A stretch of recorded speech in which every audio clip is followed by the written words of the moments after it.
মেদিনীপুর মেডিকেলের মাতৃমা বিভাগে ত্রুটিযুক্ত স্যালাইনের ফলে প্রসূতি মৃত্যুর ঘটনার পরেই বারবার প্রশ্নের মুখে পড়েছে রাজ্য প্রশাসন। জাল স্যালাইন দেওয়ার ফলে অসুস্থ হয়ে পড়েন 5 প্রসূতি এবং তার মধ্যে মৃত্যু হয় একজনের, যার জেরে স্বাস্থ্য দপ্তর ও প্রশাসনের ভূমিকা নিয়ে প্রশ্ন তুলে বিক্ষোভে সামিল হয় বিরোধীরা।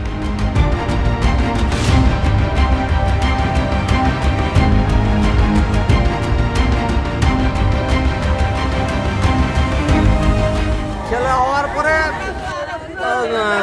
পেশেন্টের প্রবলেম হচ্ছে, পেচ্ছাপ বন্ধ, ব্লিডিং হচ্ছে, ফুল হয়ে গেছে। এসকেআর স্যালাইনের জন্য বা জুনিয়র ডাক্তাররা অপারেশন করে, এখানে কোনো সিনিয়র ডাক্তার থাকে না। এটা যতদূর শুনেছি আমরা তো আর ভিতরে যেতে পারছি না, লোকের মুখে শুনছি যে এটা এই ব্যাপারেই হয়। প্রসূতি মৃত্যুর পর থেকেই বদলে গিয়েছে এই বিভাগের পরিকাঠামো। এই অবস্থার মধ্যে হাসপাতাল পরিদর্শন করতে আসেন মেদিনীপুরের সাংসদ জুন মালিয়া।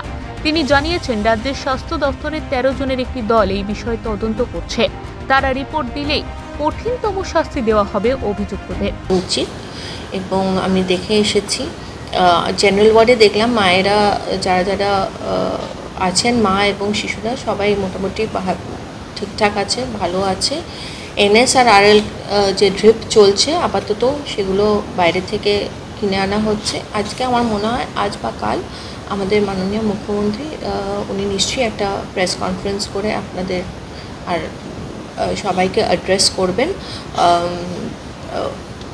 পূর্ণাঙ্গ তদন্তের জন্য তো একটি টিম পাঠানো হয়েছিল, কালকে আপনারা সকলেই জানেন, আপনারা সবাই সেটা কাভারও করেছেন।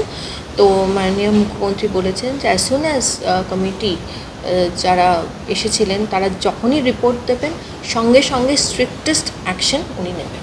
অন্যদিকে মঙ্গলবার সিআইডির বিশেষ তদন্তকারী কমিটি আসে হাসপাতালে। স্বাস্থ্য কমিটি এবং সিআইডির যৌথ তদন্তে কবে ধরা পড়ে অপরাধীরা এবং রাজ্য সরকারের তরফ থেকে কী পদক্ষেপ নেওয়া হয় তাই এখন দেখার বিষয়। পশ্চিম মেদিনীপুর থেকে শান্তনু পানের রিপোর্ট, ওঙ্কার বাংলা।